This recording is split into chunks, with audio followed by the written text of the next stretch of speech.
So I promised to make a video for a very kind user that gave me a donation, and I'm very late to this, but I'm also late with publishing my chess videos because I haven't been active anymore, because I'm just working on my chess skills, trying to play tournaments and so on. But I promised to be back and play and make more videos. So he asked me this very weird request, like tell me how to play against these weird openings, like crab openings, this kind of A4, H4 type of stuff. Now, it's impossible for me to make a theory about this because this is just rubbish games. The only thing we can talk about is principles and say how to take it from here. Now, I have played games against this sometimes. It does happen on chess.com. Every now and then they play this type of openings. So let's talk about how to react and talk about principles, and then we can go on about the rest of the day. So they play H4, you play D5 pawn in the center, they keep pushing, you play C5 and then A4. So this is what we're dealing with. 96. So obviously they're playing that, you don't copy, okay? Don't be as stupid as they are. Now, two options here. When they play A5, this is just like complete side openings, right? They're just putting nothing in the center.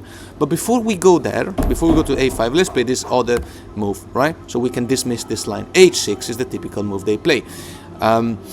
Obviously here, when you might be tempted to play a move like H6 yourself, but you don't need to, because when they do, right, when they do, you just take with the knight. You're not messing up your pawn structure. Obviously, rook takes knight here, it's just absolutely no compensation, nothing, there's no development, you're completely winning. Yes, you might have nowhere really safe the castle, but your opponent has zero development, so you're completely winning. B3, now E5. So this is how you deal with it. They gave up the side pawn to open the file for the rook and put the bishop in fianchetto, and it looks like there's going to be some really good pressure on your king when you castle king side. But what you do is you just play bishop e7. Now this type of move again just doesn't scare anyone, okay? Rook takes here, the position is evaluated -3, okay?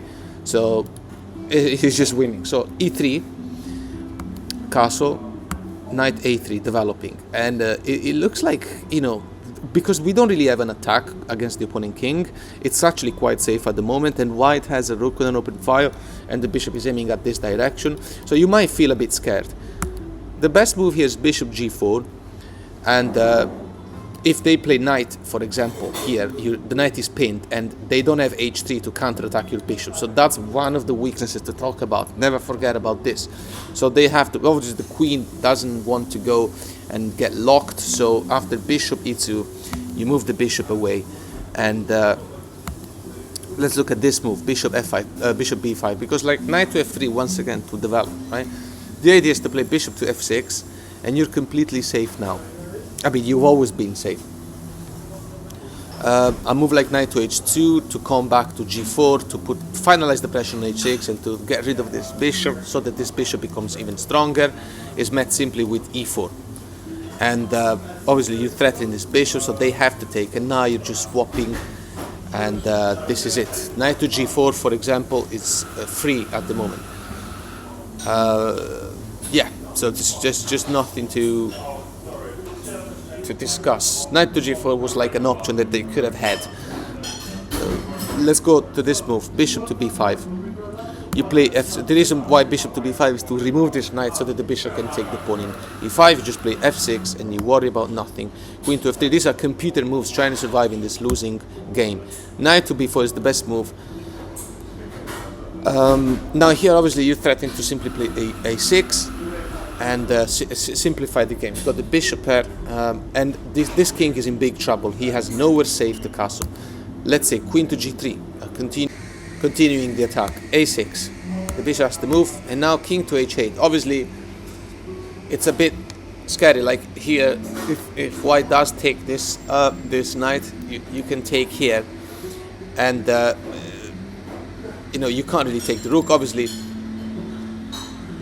But you're threatening to simply take this pawn and then keep taking stuff, and white is nowhere safe to castle, whereas you are completely safe. If they take you, for instance, right, you can sacrifice because of this threat, okay? So king h8 is the best move. King h8 after bishop e2, king f1 to remove it from the forking square. Queen d7, bishop, the knight develops, and now e4. The knight has to go back. Now look, it's not like these exact moves are going to happen. What you need to understand is that if you develop the pieces exactly like this and you put the pawns in the center, you can exploit. Let's talk about the principles. First of all, don't worry about the sacrifice. Secondly, you can castle short side. Third, the knight in b4 is sitting very well, exploiting the fact that there's a pawn in a4 that can never kick you out. Okay, knight moves again, bishop to d6, attacking the queen moves, and now the bishop goes to e5, forcefully swapping with this bishop. And the position is evaluated as if black was up a piece. Now, I think it's pointless to continue this because, look, I cannot make, unlike the other videos with the other openings and so on, you can talk about forcing moves and forcing lines and see what they mostly play, the lines that they mostly play, how to tackle them, what the ideas are behind it. But in this case, it's just rubbish. It's just absolutely rubbish. I'm doing it because this user was very kind in donating and also requesting. But like, come on, man, just what kind of request is this? Okay, look, let's go on to some best moves to see how to deal with d3.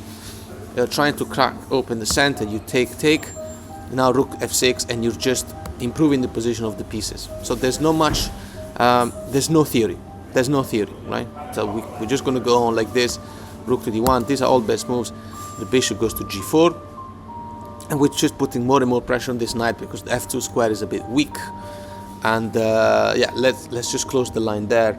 Let's go back from the beginning. So h4, d5, h5. And now after a4, knight c6, let's look at the move a5. So white is only devoted to moving side pawns. So you must have encountered some crazy players that play like this.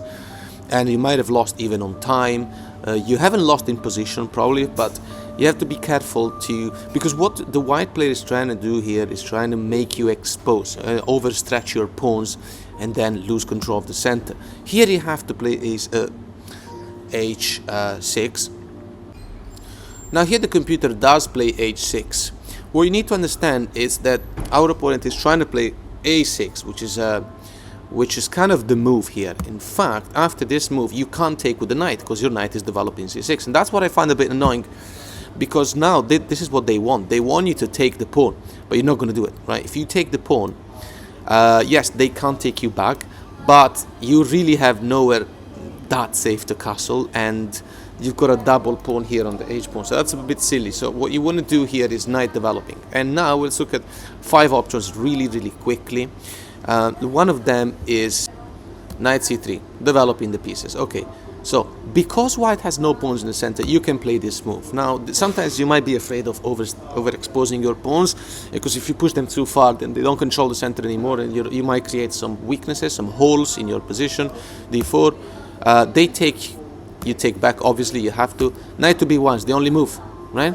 I mean, knight to b5 is also possible, but e5 comes next, and you are doing just fine, okay?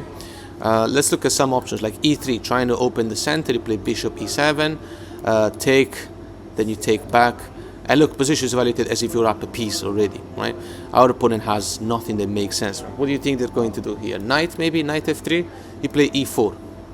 You see, that's what and they can't go anywhere. Knight g5 is not possible. They have, I mean, they have to go backwards, but this is really not making sense. You're completely winning. Minus 350. Let's go back a second. So after knight c3, d4, take, knight to b1. They have to play this move. e5, d3, e4. So you crash the center open because the opponent king will be in trouble. You are 2 steps away from castling, from being castled, and white is 1,000 steps away from castling. So take bishop d6, finish the development. Knight f3, castle. And now it's just too late for white to do anything, right? What do you think they're going to do? e3, okay, to try and maybe develop the dark square bishop. But now you can finally recapture the pawn. Bishop a6. This is an idea to remove our strong fianchetto bishop and to be able to castle, especially because our bishop was about to become really strong. Take. Queen attacking the rook. Now the rook has to go back. Because our opponent has no development, they can't just make a move that defends the rook. Yes, okay, queen to d3 doesn't defend the rook because of knight b4. So rook back to a4. So our opponent will have to move the pieces back and forth, as you noticed. Queen e8, castle. Rook d8. So this is white playing only computed moves to survive, and position is evaluated like -2. So yeah, you might not win the game straight away. When they play the side pawns, you might not win the game in 5 moves, but there is just the position of your opponent is compromised. If you're playing bullet or blitz, everything can happen, but rook d8 will close the position here.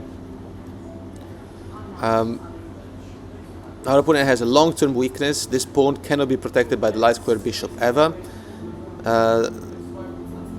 This pawn isn't really something that can be taken, because you can take back, and you have an attack on the rook. I don't know why I made this arrow. So let's go back here. When they play a6, instead of knight c3, let's go to knight f3. Okay, queen c7 is the best move. d4, and now it seems like one of those positions where, and it did happen to me indeed in the past. In Blitz, I've indeed lost some games to this type of opening sometimes. They play d4, and now the game is normalizing. All of a sudden, there's like a fight for the center. The rooks are open. The white rooks kind of open, semi-open. What to do? Take, e5. You got more center. Take, and you got better center. Okay, e3, bishop d6. So we're developing. Bishop develops, castle, and now c4 is the key move I wanted to show you, because the game is now normal. All of a sudden the game is normal. Its position is still evaluated -2. It's better for us. But what to do now? Rook b8. So it's all about development, okay? There are no forced wins against this opening. There are no forcing lines or theory or stuff. It's just about you got better development, play a long game, and tactically speaking, you should win it easily. Castle, bishop e6, bishop d2. We just develop it, and now you can take that pawn. That's not a poison pawn. Knight to c3 instead, to make an example, and now you play e4, and this is a familiar pawn chain to put in the center when there are the d4 games, like, you know, they play the Queen's Gambit, the London system. This pawn is a desirable pawn to put here because it's defended by the knight, and it stops our opponent from reaching the square f3 with the knight ever, and it also allows a lot of pressure over this diagonal. So let's go back. Here after knight f6, we said, actually we went to knight c3, knight f3. Let's look at g3, putting the bishop in fianchetto. Let's look at this idea. Now we play b5. The reason is simple. When they try the fianchetto, there's too much pressure on this diagonal, and you definitely don't want to take here, and you also don't want this pawn to take your pawn in b7. Your bishop is kind of silly looking. So b5. Now let's look at two options here. If they play d3, queen b6, e4, and now again white is trying to normalize the game after playing these weird openings to deflect from theory, which is fair enough. What to do? Take. This is a free pawn. That's it. So nothing to worry about that. Knight f3, e6, take back, and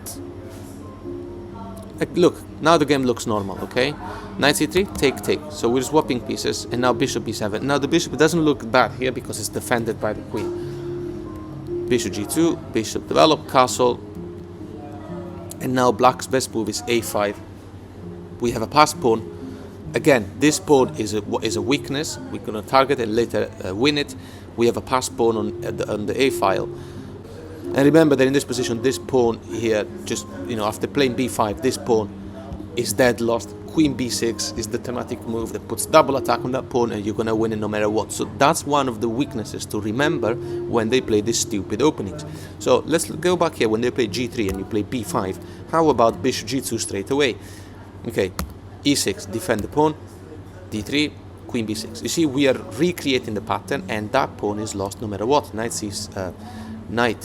to c3, bishop develop, e4, take. In this case, we are simply going to recapture the pawns. This is slightly different from before.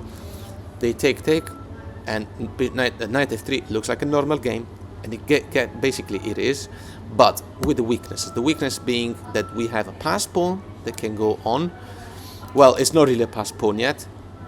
The difference being that we're up this, we took the a6 pawn, but also we are going to take the h5 pawn.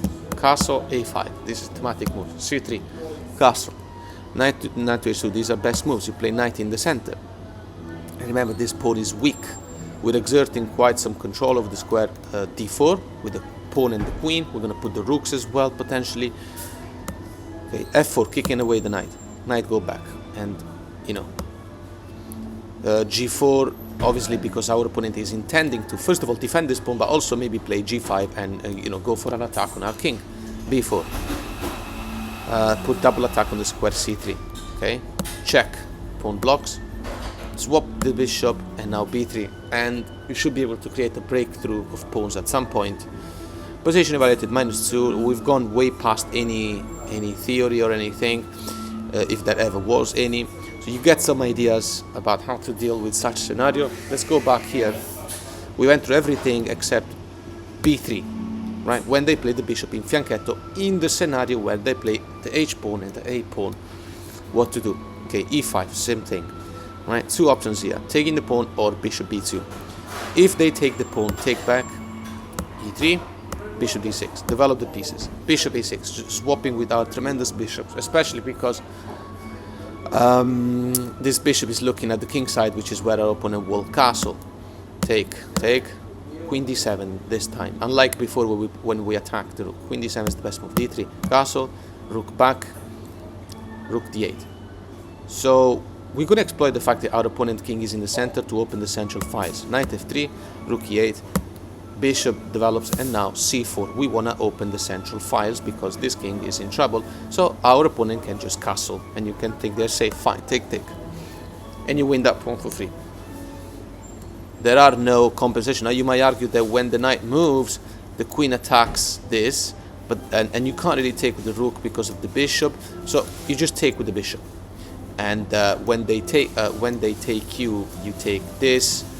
And if they take you, you can take with the rook, and you're protecting. So that doesn't work.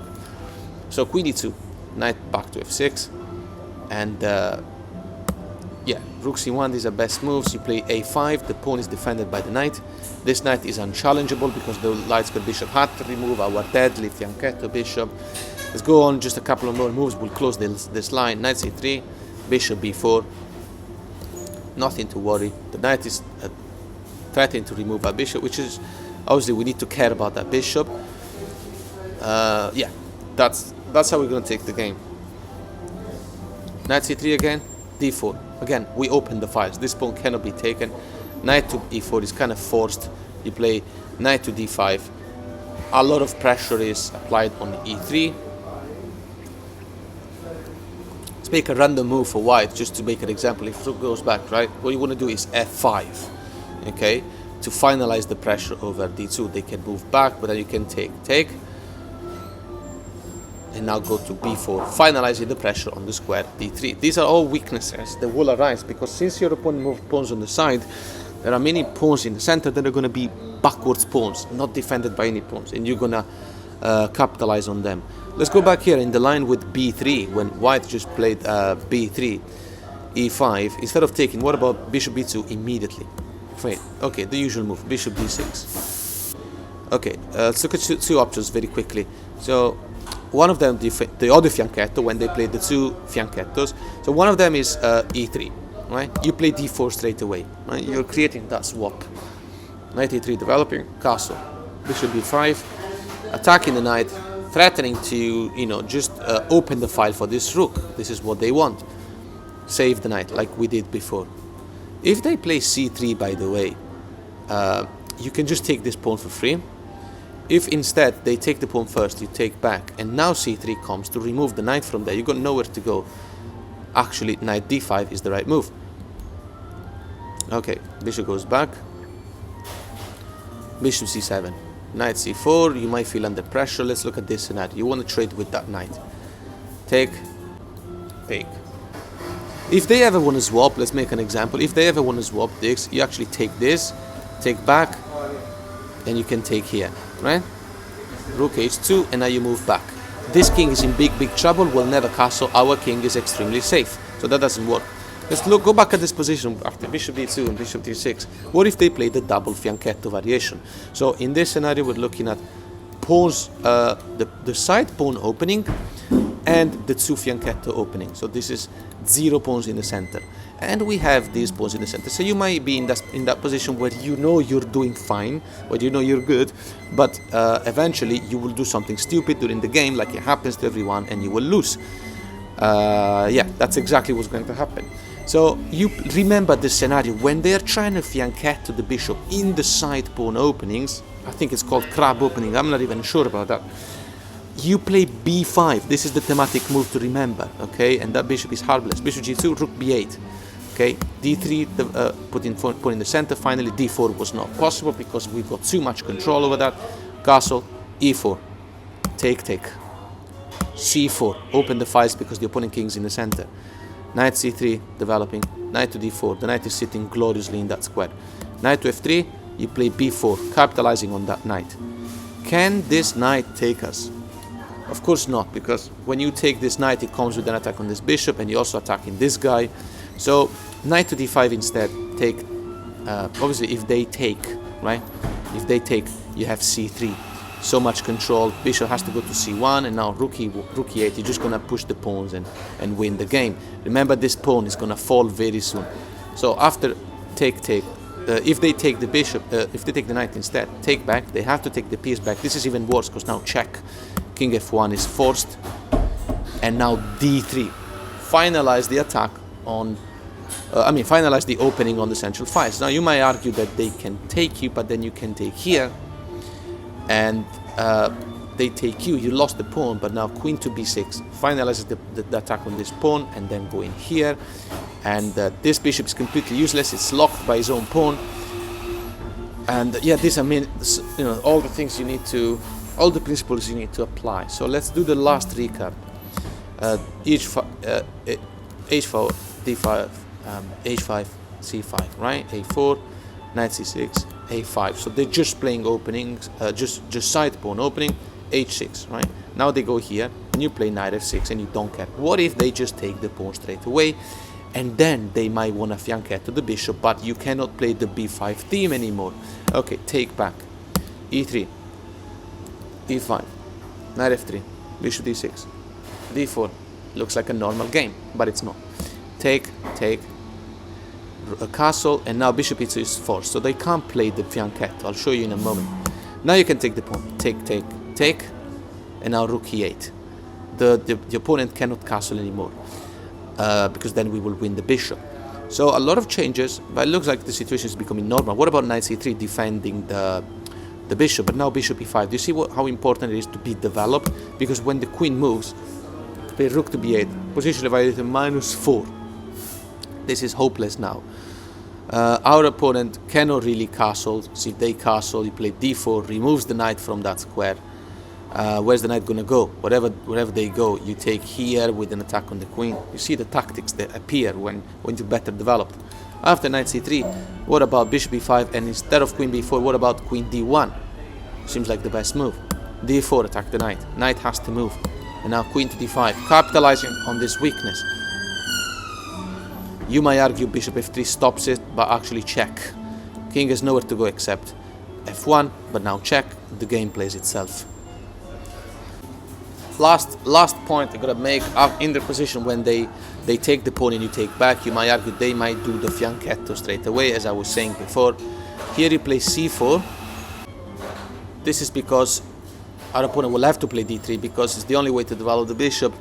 So bishop g2, e5, knight f3, bishop c5. d3 has to happen, castle, right? Castle, and now you take this pawn, and this is the best variation that white can play. Position rated -150. You're gonna have to take it from here because then they take back, and you play bishop to b6. And in this case, it's not really like what there's no way to actually clamp down any weakness except this h5 pawn, which will remain weak for the rest of the game. And you technically could take it. The computer doesn't take it because it's the computer, but you could take this pawn. It doesn't harm you. And yeah, we'll stop it here. Then as soon as I have some more insight about this game, and I create some more stuff in the future.